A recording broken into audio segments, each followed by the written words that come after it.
Good morning students, my name is Amit Kumar and today I am going to discuss a specific topic related to class 10th. That my topic is federalism. It is related to civics chapter. And today before the start of this federalism topic, I would like to explain the learning objective of this topic. Children, before this understand all these scenarios, first of all to understand what does it mean by federalism, what is definition of federalism and why federalism is important. What is federalism and why federalism is important? The second one, the features of federalism, and the third one is the form of governments ruling over the world. Which forms of government has been ruling over the world? Let's start the features. Probably that is the definition of federalism. What is a federalism? Federalism is a system in which the power is divided into various level of the government, or you can say the central authority as well as other constituent units. Once again, federalism is a system in which power is divided between central authority and other constituent units. It means various level of government. This is called federalism. Federalism, you can easily explain to understand the why India has chosen the federalism, not unitary form of government. To understand to understand the difference between unitary and federal form of government. Let's start about the federalism, and the second question is why federalism. The question is why federalism. Children, we know that our country is a very vast country and there is a lot of diversities occur over there. For example, we have a different languages, different culture, different geographical barriers. These differences but makes you a united country that is possible because federalism. For example, Belgium is a country have a very complex ethnic compositions, but they are united and form rules over the central government, and that is called possible because due to the federalism. So we have chosen India and Belgium like countries have chosen federal structures, and Sri Lanka countries chosen a unitary form of government. So the why we have a federalism, because we have a various diversities are occur in our country, and that's why these diverse single institution, it is when it's possible when federal structure we have been adopted.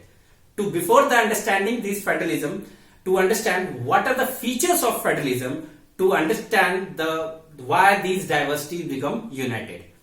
The features of federalism means आपने सुना होगा कि जो संघवाद है या इसकी जो खासियत है, विशेषता है, जिस वजह से भारत एक यूनाइटेड है, इतनी डाइवर्सिटी होने के बावजूद भी यूनाइटेड है, वो इसलिए पॉसिबल हुआ बिकॉज फंडामेंटल के जो कुछ प्रिंसिपल्स हैं वो बहुत यूनिक होते हैं, जिस वजह से इनको यूनाइटेड इकट्ठे रखने में मदद मिलती है. उदाहरण के तौर पर the features of federalism are there are two or more level of government are working. There are two or more level of government are working. It means when the various level of government like central, state and local level, somewhere there is a central, state and community government are working. They are different level of the government. These are the primary features of federalism. These are the primary features of federalism. And second one, different tiers of governments govern the same citizen. Different tiers of government. It means either that is executive, judiciary, legislature, or central, states, or union. These are the different tiers of the government, but they are ruling over the same citizen. But each tiers have on jurisdiction areas. It means जब आपने देखा होगा कि संघीय ढांचा में एक ऐसी व्यवस्था है जिसके अंतर्गत केंद्र, राज्य और स्थानीय सभी सरकारें अपने अपने लेवल पे कार्य करती है. उनकी जो कार्य का क्षेत्र होता है वो सीमित क्षेत्र में होता है. उनकी लीगल अथॉरिटी सीमित कर दी गई है कि आप किससे कहां तक काम कर सकते हैं, आपकी सीमाएं क्या है. जब ये लीगल अथॉरिटी कॉन्स्टिट्यूशन ने दे रखी है, उस एरिया में अगर कोई different tiers of government work करती है, it is happen only in the federalism. And the third one is a court has power to interpret the constitution and the power of different level of government. In a federal structures, only court have power to define the powers of level of the government as well as interpret, it means व्याख्या करना of the constitutions. Constitution की व्याख्या, सही व्याख्या करना या उनकी शक्तियों का बंटवारा करना विभिन्न ऑर्गन ऑफ द गवर्नमेंट के बीच में या लेवल ऑफ द गवर्नमेंट के बीच में, ये काम कोर्ट का होता है. This is the important features of federalism. And the next one, the fundamental provision of the constitution cannot be changed by one level of government. क्या आपको पता है बेटा कि जब भी जो मौलिक कुछ फंडामेंटल प्रिंसिपल होते हैं किसी कॉन्स्टिट्यूशन के, उसको चाहे तो कोई एक लेवल का गवर्नमेंट बदल नहीं सकता. उदाहरण के तौर पर अगर कोई फंडामेंटल राइट्स है संविधान में, अगर उसको बदलना हो तो central government as well as state government दोनों मिलकर इसको बदलना सकते हैं. कोई एक गवर्नमेंट इसको बदल नहीं सकता है. So the fundamental provision of the constitution cannot be changed by one level of government. And the last one, this is the very important features of federalism. They are the federalism systems thus has been dual objectives. किसी भी federal system या structures की main objective होता है, उसका मकसद होता है to safeguard and promote the unity of country. हर हालत में sovereignty of a country, unity of the country, brotherhood of the country को मेंटेन करना. These are the main features of federalism. Whatever the federal system has dual objectives, one to safeguard the people and second the promote to the unity of country. That is the features of federalism. And we have to talk the next topic, that is the form of government who are ruling in the world. There are two type of government are working in the world. One is called unitary form of government and second is called federal form of government.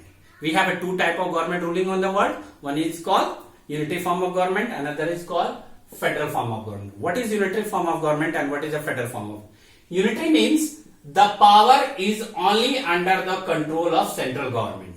It means the whole power of constitutions given to the central government. They have only power to capture the small level of government as well as they become a supreme apex institution. But the other hand, like Sri Lanka, in a Sri Lankan, we had learned the previous chapters. The Sri Lanka have a majoritarian form of government where Sinhala have a majority and Tamils have a minorities. And the power of whole power of a country going to the central government, that means Sinhala committees, and the Tamil have been struggling for their rights. So that type of government is called unitary form of government. And what is a federal form of government? Federal form of government means the government which are running on the various level and the power is divided between the various level of the government. It means they have a power to between the central, state and union. These are division of power between them. That is called, they are called federal form of government. Once again, the different forms of government are working in the world. One is called unitary form of government, where whole power is given to the central government and the local government or state government do not have any power. But central government also have a power to adopt or capture the rights of the local government. But in a federal structure, they have different level of the government have a different powers. They are given by the constitutions and nobody can interrupt the power to the others. This is called federal form of government. That means the power is distributed between central, states and union. These are type of structures are occur in India, occur in Belgium. That's why that federal structure is occurring over there. So that's all for today the class. Thank you so much.